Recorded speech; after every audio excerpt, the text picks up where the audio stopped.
Hello नमस्कार साथियों, स्वागत है आपका। हम मूल अधिकारों पर चर्चा कर रहे हैं और जो मूल अधिकार हैं उनमें हमने कब शुरू हुए, इनका इतिहास क्या था, मूल संविधान में कितने थे, वर्तमान में कितने, इन सब के बारे में चर्चा की थी। क्योंकि मैंने बताया था भाग 3 के अनुच्छेद 12 से 35 में मूल अधिकारों का उल्लेख है।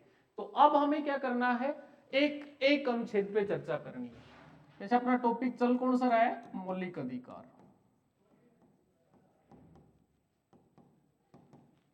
भाग 3 और अनुच्छेद 12 से 35। अब देखो बेटा, सबसे पहले अनुच्छेद 12 और फिर अनुच्छेद 13। 12 में तो है राज्य व राज्य अधिकारी की परिभाषा।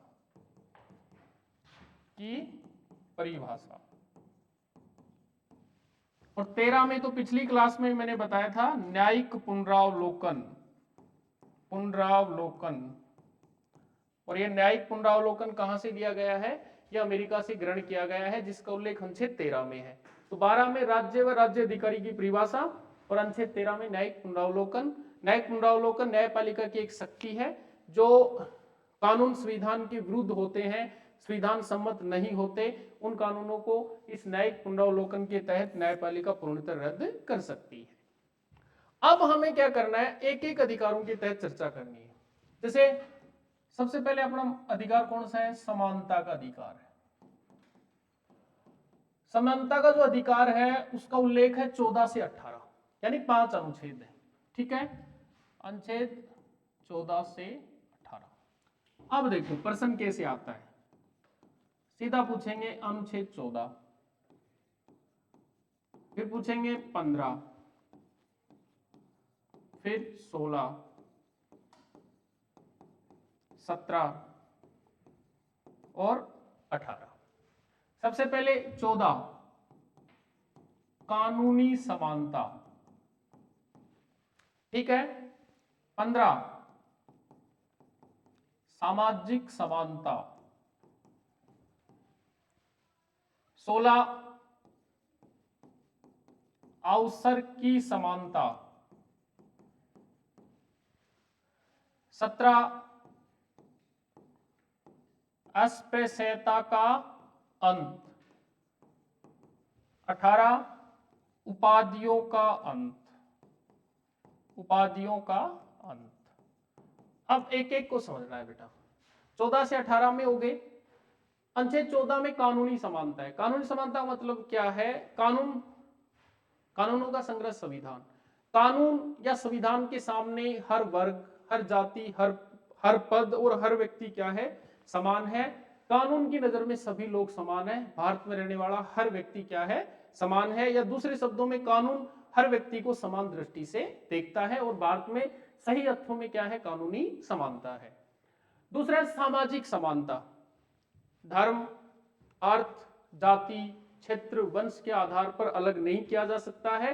समाज में रहने वाले सभी लोग क्या है, समान है, क्योंकि सामाजिक समानता अनुच्छेद 15 में है। 16 में अवसर की समानता, पर यह ध्यान रखना है 16(4) में आरक्षण की व्यवस्था की गई है, आरक्षण का प्रावधान किया गया है।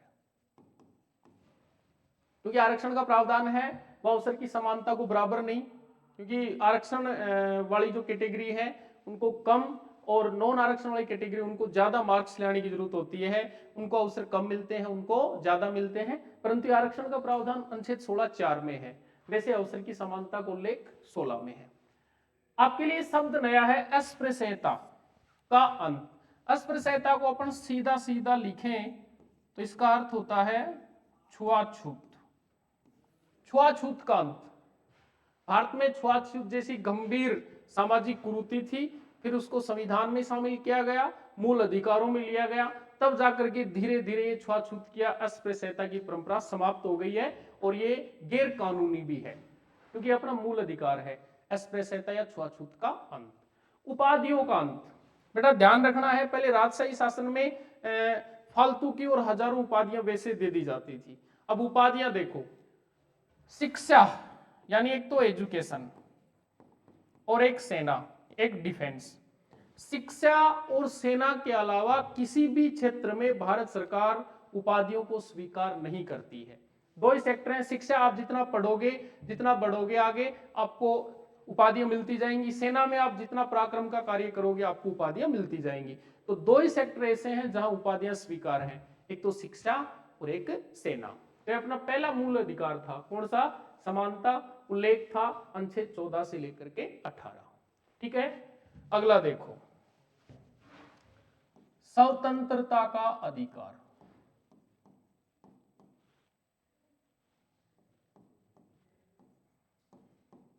स्वतंत्रता का जो अधिकार है वो है 19 से 22। अब एक एक अनुच्छेद पढ़ने। सबसे पहले अनुच्छेद 19। अनुच्छेद 19 में 7 स्वतंत्रता व्यक्ति को दी गई थी, परंतु वर्तमान में कितनी है? 6 है, एक हटा दी गई है। अब अनुच्छेद 19 में ही 7 थी, 1 से लेकर 7 तक पढ़नी है पहले। वर्तमान में कितनी है? 6 है। देखो बेटा, 19(1), 19(2), 19(3), 19(4), 19(5), 19(6) और 19(7). देखो 19(1), 19(1) में है विचार व अभिव्यक्ति की स्वतंत्रता। एक एक को समझना है, पहले लिखते हैं। 19(1) में किसकी है? विचार व अभिव्यक्ति की स्वतंत्रता। 19(2) में है शांतिपूर्ण सम्मेलन की स्वतंत्रता। 19(3) में शांतिपूर्ण संघ बनाने की स्वतंत्रता। संघ या संगठन बना सकते हैं, कैसे बनाएंगे वो भी बताएंगे अभी। 19(4) भारत भ्रमण की स्वतंत्रता। 19(5) भारत निवास की स्वतंत्रता, रहने की, बसने की स्वतंत्रता। 19(6) संपत्ति रखने की स्वतंत्रता। और 19(7) आजीविका की स्वतंत्रता। अब समझो बेटा, ये 19 में 7 है, एक तो हटा दी, वो क्यों हटाई वो भी अभी बताएंगे। तो वर्तमान में कितनी बची है? 6। एक एक को देखो। विचार व अभिव्यक्ति की स्वतंत्रता। कोई भी व्यक्ति अपने विचारों को अभिव्यक्त कर सकता है किसी भी मंच पे, सार्वजनिक या प्राइवेट जो भी है, परंतु आपके विचारों से किसी दूसरे का मन, वचन, कर्म आहत नहीं हुआ हो। ठीक है, ये विचार अभिव्यक्ति की स्वतंत्रता हो गई। शांतिपूर्ण सम्मेलन का आयोजन किया जा सकता है। सम्मेलन सार्वजनिक भी हो सकता है, निजी स्वार्थ के लिए भी हो सकता है। हाँ, इतना जरूर है कि स्थानीय जो प्रशासन उससे अनुमति लेनी होती है। आप शांतिपूर्ण संघ, कोई संगठन बना सकते हो, कोई एनजीओ बना सकते हो, राजनीतिक दल बना सकते हो, कोई संस्था बना सकते हो, परंतु ऐसा संघ जो शांतिपूर्ण हो, उसमें देश विरोधी गतिविधियां शुरू नहीं हो। भारत भ्रमण, बिल्कुल आप भारत भ्रमण कर सकते हो, भारत भ्रमण की छूट दी गई है। ठीक है, भारत भ्रमण आपने किया है। भारत भ्रमण को लेकर के आपको 2-3 चीजों का ध्यान रखना है। आप कहां नहीं जा सकते? एक तो जहां कर्फ्यू लगा हो। क्या लगा हो? कर्फ्यू लगा हो। एक जहां धारा 140 और 144 लगी हो, धारा 140 और 44 लगी हो, कर्फ्यू लगा हो, वहां आप भ्रमण के लिए नहीं जा सकते, बाकी आप कहीं भी भ्रमण के लिए जा सकते हैं। अगला है भारत निवास की स्वतंत्रता। निवास, बसने की। आप भारत में कहीं भी निवास कर सकते हो। पहले क्या था? 370 हटने से पहले जम्मू कश्मीर में निवास नहीं कर सकते थे। अभी धारा 370 हटने के बाद में, आर्टिकल 370 हटने के बाद में आप जम्मू कश्मीर में भी निवास कर सकते हो। ठीक है, तो ये हो गया। अगला है संपत्ति रखने की स्वतंत्रता। देखो ये पहले बताया, ये 44वां संशोधन। कौन सा संशोधन? 44वां। और 1978 के द्वारा इसे हटा दिया गया। तो अब संपत्ति रखने की स्वतंत्रता आदमी के पास नहीं है, वो मूल अधिकार नहीं है, वो महज एक कानूनी अधिकार है। आजीविका की स्वतंत्रता, देखो बेटा जीविकोपार्जन के लिए आदमी को कुछ ना कुछ करना पड़ेगा, ये आजीविका की स्वतंत्रता है। हाँ, आजीविका की स्वतंत्रता के लिए साफ लिखा है तस्करी नहीं करेंगे, तस्करी नहीं करेंगे। मतलब जो तय नियम है भारत सरकार के द्वारा वो ही आप कर सकते हैं, इलीगल वर्क आप नहीं कर सकते। तो स्वतंत्रता का अधिकार है, उसमें केवल एक अनुच्छेद हमने पढ़ा है 19, पहले 7 स्वतंत्रताएं, एक हटा दी गई संपत्ति वाली, वर्तमान में कितनी है 6। अब देखो आगे अनुच्छेद 20, अनुच्छेद 21 और अनुच्छेद 22। 20 में है अपराध दोष सिद्धि, दोष सिद्धि। 21 में है प्राण व दैहिक स्वतंत्रता और 22 में है निवारक निरोध। तीनों चीजें सुनो। 20 में अपराध दोष सिद्धि है बेटा, भारतीय संविधान में ये प्रावधान है, भारत की दंड संहिता में प्रावधान है। एक तो आपको जबरदस्ती अपराध स्वीकार करने के लिए मजबूर नहीं किया जा सकता, अब आपने अपराध किया ही नहीं है तो आपको जबरदस्ती स्वीकार नहीं किया जा सकता। दूसरा, एक अपराध के लिए एक बार सजा, एक से अधिक अपराधों के लिए एक से अधिक बार सजा का ही प्रावधान है। ठीक है। प्राण व दैहिक स्वतंत्रता अनुच्छेद 21, ये इंपॉर्टेंट है। सरेरा चलते आदमी पर हमला हो गया, अपहरण हो गया, लज्जा भंग हो गई, सरेरा चलते आदमी की हत्या हो गई, यानी प्राण और देह तन शरीर से संबंधित जो भी हमले होंगे, जो भी व्यवस्थाएं होंगी, वो प्राण व दैहिक स्वतंत्रता में आएंगी, अनुच्छेद 21 में आएंगी। यहाँ एक और नया कानून जुड़ा, अनुच्छेद 21 कै अनिवार्य शिक्षा, क्या बोलते हैं इसको, RTE, राइट टू एजुकेशन। सन 2009 में ये कानून बना, 1 अप्रैल 2010 से पूरे देश में लागू हुआ। इसके लिए अनुच्छेद 21 का अलग से बनाया गया। प्रावधान क्या था, 6 से 14 आयु वर्ग के बच्चों के माता पिता और संरक्षक का ये कर्तव्य है और उन बच्चों का ये मूल अधिकार है कि वो अनिवार्य शिक्षा प्राप्त करेंगे। यानी भारत में 6 से 14 आयु वर्ग का कोई बच्चा निःशुल्क शिक्षा से अधूरा नहीं रह सकता, क्योंकि वो उसका मूल अधिकार है। ये मूल अधिकार 21 कै में है, जो बाद में जोड़ा गया। कब जोड़ा गया, 2009 में। और पूरे भारत में अनिवार्य शिक्षा कब लागू हुई, 1 अप्रैल सन 2010। ठीक है। यह है निवारक निरोध। तीसरा, संदेहपूर्ण गिरफ्तारी से संबंधित कानून इसके अंतर्गत आते हैं। तो दूसरा मूल अधिकार हमने पढ़ा है स्वतंत्रता का अधिकार। 19 में 7 स्वतंत्रताएं थी, 6 हो गई। ठीक है। 20 में अपराध दोष सिद्धि, 21 में प्राण और दैहिक स्वतंत्रता, 21 कै में अनिवार्य शिक्षा और अनुच्छेद 22 में निवारक निरोध। चलो जी आगे चलते हैं। अब अपना तीसरा मूल अधिकार है जिसका नाम है शोषण के विरुद्ध अधिकार।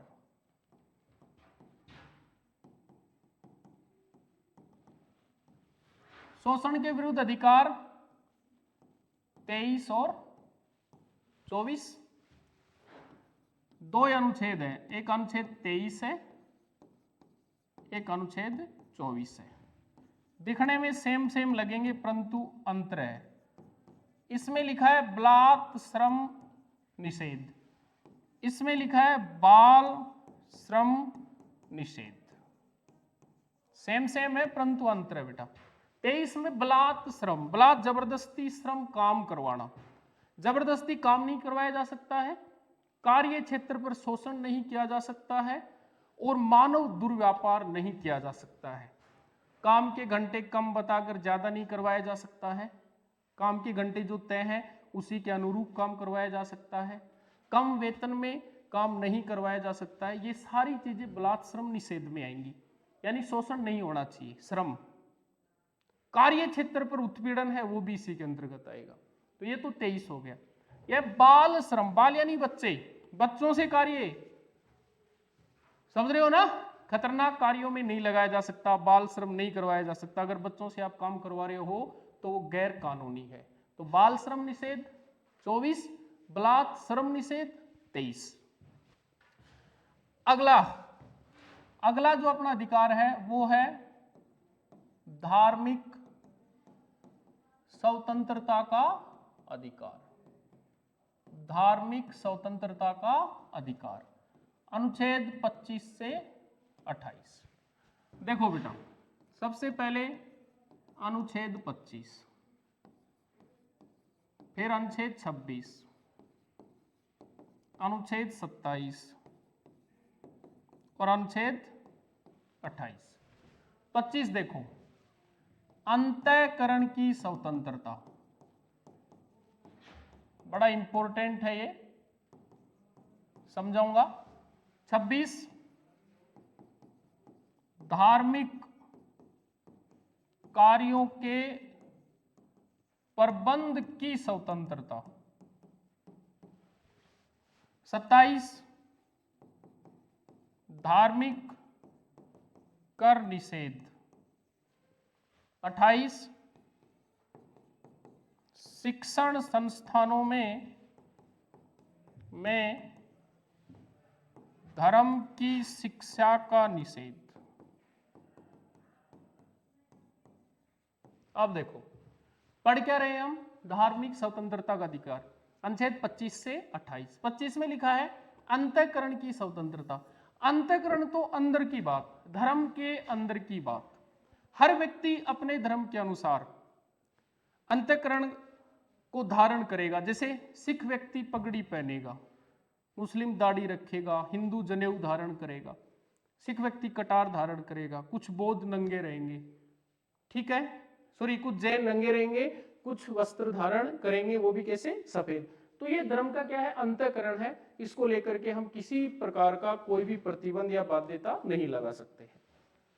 धार्मिक कार्यों के प्रबंध की स्वतंत्रता, हर व्यक्ति अपने धर्म के अनुसार, अपने पंथ संप्रदाय के अनुसार अपने त्योहार, अपनी संस्कृति, अपना पहनावा, अपनी सभ्यता का अनुसरण करेगा। वहां भी कोई बाध्यता नहीं है, क्योंकि धार्मिक कार्यों का प्रबंध करेगा, इसमें वो क्या है? स्वतंत्र है।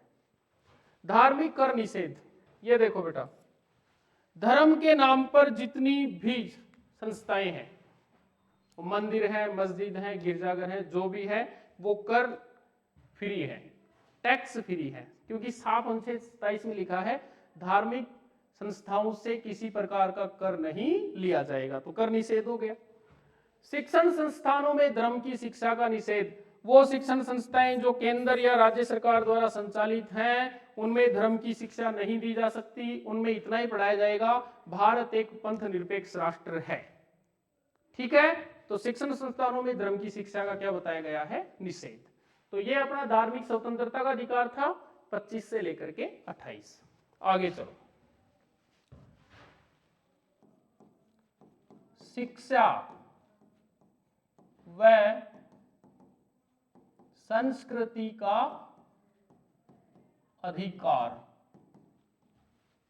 अनुच्छेद 29 और 30। देखो बेटा, अनुच्छेद 29 और अनुच्छेद 30 क्या क्या लिखा है? यहां लिखा है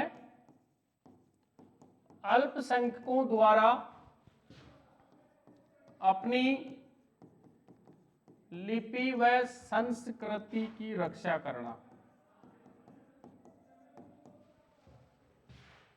अगला लिखा है अल्पसंख्यकों द्वारा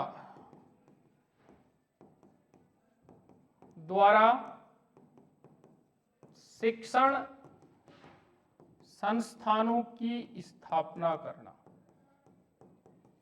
यह बड़ा इंपॉर्टेंट मामला है, इसको समझना पड़ेगा। सबसे पहले तो हमें अल्पसंख्यकों को समझना पड़ेगा। एक देश में, एक क्षेत्र में, आप देश ही ले लो, एक धर्म विशेष या एक पंथ विशेष के लोगों की संख्या का कम होना अल्पसंख्यक कहलाता है। जैसे भारत के हित में हम देखें तो भारत में केवल हिंदुओं को छोड़कर बाकी सब लोग अभी अल्पसंख्यक है, चाहे मुस्लिम हो, चाहे सिख हो, चाहे ईसाई हो, जो भी है, बौद्ध, जैन, क्रिश्चियन। परंतु हिंदू क्या है, बहुसंख्यक है। तो हर देश को अल्पसंख्यकों पर भी विचार करना पड़ता है। अल्पसंख्यकों द्वारा अपनी लिपि और संस्कृति की रक्षा किस भाषा में बोलते हैं, कौन सी लिपि में लिखते हैं, उनकी संस्कृति क्या है, वो सारा अधिकार है, क्योंकि साफ लिखा है 29 में, अपनी लिपि और संस्कृति क्या करना, रक्षा करना। फिर लिखा है अल्पसंख्यकों द्वारा अपने स्वयं के शिक्षण संस्थानों की स्थापना। थोड़ी देर पहले बताया था शिक्षण संस्थानों में धर्म की शिक्षा नहीं दी जाएगी, पर यहाँ धार्मिक संस्थाएं हैं, जैसे मुस्लिम मकबरे वगैरह में पढ़ाएंगे, मदरसे जिनको बोलते हैं, हिंदू गुरुकुल में पढ़ाएंगे, ठीक है, जैन बौद्ध मठों में पढ़ाएंगे, ईसाई मिशनरियों में पढ़ाएंगे, वहां धर्म की शिक्षा दी जा सकती है, उन धार्मिक शिक्षण संस्थानों की स्थापना की जा सकती है, परंतु शिक्षण संस्थानों में धर्म की शिक्षा नहीं दी जा सकती है। तो ये दोनों मुख्य रूप से अल्पसंख्यकों के अधिकारों को सीमित या सुरक्षित रखते हैं, ठीक है। ये था शिक्षा व संस्कृति का अधिकार। अब देखो बेटा, अंतिम है संवैधानिक उपचारों का अधिकार। पहले बता दिया आपको, इसका उल्लेख अनुच्छेद 32 में है, ध्यान रखना है। अनुच्छेद 32 के तहत भारतीय न्यायपालिका मूल अधिकारों की रक्षा के लिए 5 प्रकार के लेख जारी करती है। जैसे तो हम न्यायपालिका वाला टॉपिक पढ़ा, उसमें मैंने बताया था। यही कारण है, ये जो संवैधानिक उपचारों का अधिकार है, इसे अन्य सभी अधिकारों का रक्षक कहा जाता है। 32 के बगैर और उनका कोई मतलब नहीं है। अन्य सभी अधिकारों का क्या है, रक्षक है। यही कारण है डॉक्टर BR अंबेडकर ने अनुच्छेद 32 को संविधान की आत्मा कहा था।